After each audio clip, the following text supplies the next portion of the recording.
This incredible tale of Beauty and her Beast would earn my highest recommendation were it more about bizarre enchantment and less about misguided love. Well, let's deal with it.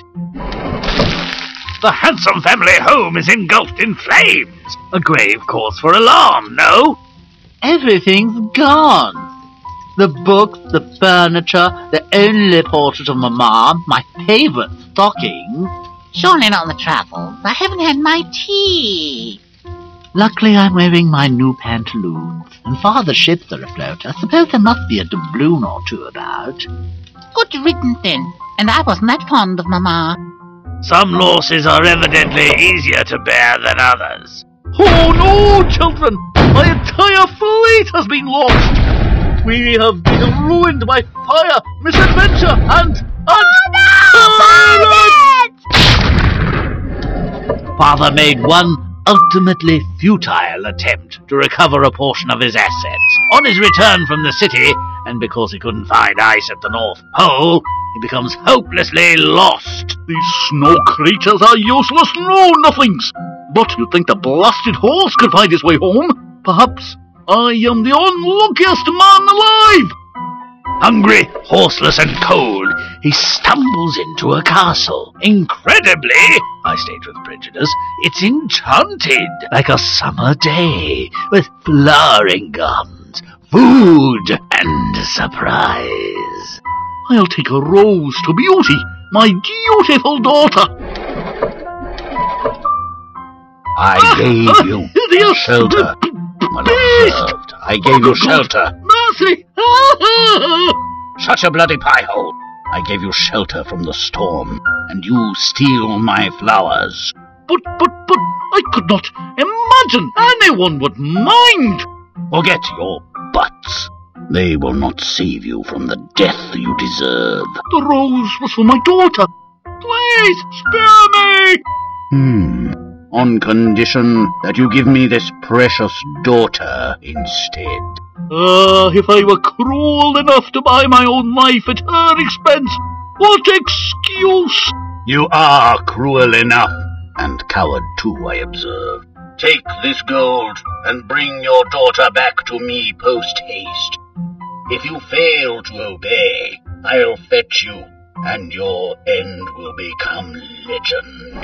Now Father returns home with Beauty's rose and his asses loaded with the beast's gold. It appears a bitter ransom. To save my life, I've promised Beauty to a grotesque beast. He may kill her or subject her to more unspeakable practices. Oh, does he have a big fortune? He must be very rich. I'm sure he's not entirely horrible. Beauty, I have a scheme that needs a bit of funding. I wonder... I'm not totally ready to go, Father. Father delivers Beauty to the beast, and she's less than terrified. Very interesting. After a cozy tour of the castle, she retires and falls asleep. And dreams. It's so weird. Like, every night I dream of a really hot prince who says I shouldn't trust appearances. What can it mean? Oh, brother, what is it about obviously enchanted beasts and castles that she doesn't understand? At long last. Do you mean to eat me now?